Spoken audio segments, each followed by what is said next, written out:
an Al Jazeera investigation about the death of Palestinian leader Yasser Arafat. Medical and scientific tests at top laboratories found high levels of polonium in samples from his body. So what does polonium do to a person?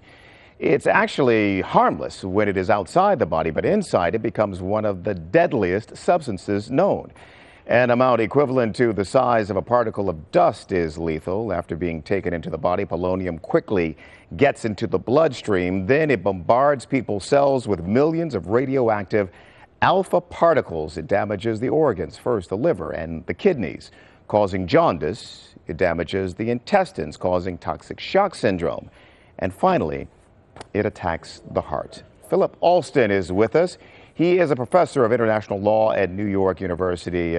And Philip, let's start here. You've got a lot of experience in the area that we're about to discuss here from your days at the UN. I'm wondering, we just ran through a list of the symptoms of polonium. I wonder if the presence of polonium in the amounts tested at the laboratories that were involved in this investigation in and of itself means to you there needs to be an investigation.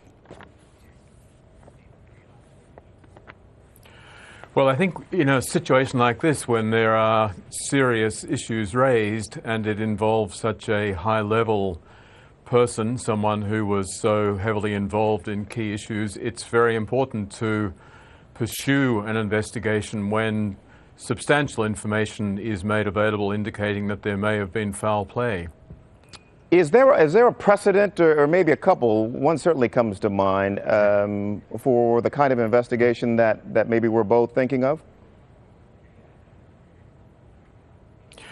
Well, one would normally assume that national authorities would undertake an investigation, but it's unlikely that the Palestinian Authority would be in a position to do that, and any investigation they conducted would not be treated as credible by the international community. France would be an option because he died there, but most likely there should be some sort of international inquiry. The main precedents that I think we should be thinking of are the response to the killing of the ex-KGB agent Alexander Litvinenko, who was killed in London, and subsequent tests indicated that indeed polonium had been the cause of his death. Now, in that case, what was particularly interesting, I think, in this connection is that the British government did a very thorough investigation, decided to lay charges against a security officer from the Russian government.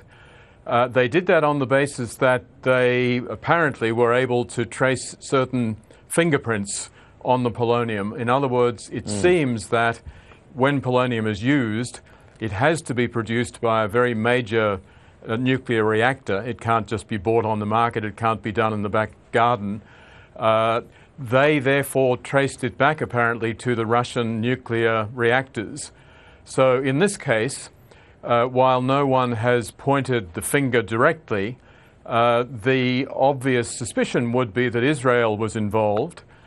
Israel clearly has a major nuclear capacity, presumably has the ability to produce polonium. Sure. And one would hope that it would therefore have an interest in some sort of inquiry being carried out. Yeah, and The other example that one can think of... Sure, go ahead, Philip. The other example that one can think of course, is the investigation into the killing of Mr. Hariri, the former Prime Minister of Lebanon. And that killing, that assassination, got the international community so upset that France, the United States and others pushed very strongly for the setting up of an international commission of inquiry.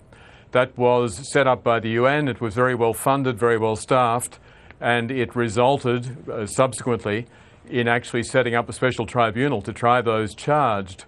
So there are certainly precedents for international investigations taking very seriously the sort of allegations that appear to have been made in this instance. Okay, Philip, appreciate it. Philip Alston is a professor of international law at New York University, joining us from New York.